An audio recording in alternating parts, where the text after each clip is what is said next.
This is the Lone Crater YouTube. We hope this video helps. You start by enabling developer options and USB debugging on the device, then connect it via USB or configure TCP/IP. Once connected, install Android platform tools and run a DB version to confirm the client is present.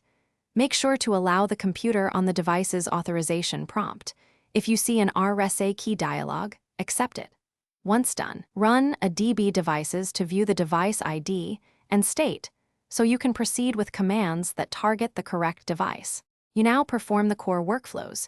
Use a DB shell to run commands on the device, and prefix with su if you need root-level actions. To move files, use a DB push and a DB pull with explicit paths. Check permissions after transfer. Install or remove apps using a DB install R for upgrades and a DB uninstall for package names. Also use a DB logcat filtered by tag or PID to watch behavior while you exercise the app. This helps link the command results to visible outcomes on the device. You wrap up by rebooting or returning the device to normal with a DB reboot. Use a DB reboot bootloader only when needed.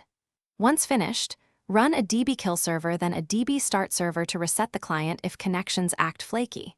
If the device does not appear, make sure cables and drivers are correct, re-enable USB debugging, and revoke USB authorizations to force a new prompt.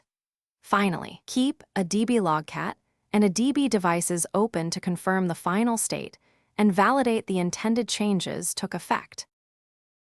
Thanks for watching. Consider subscribing if we helped you.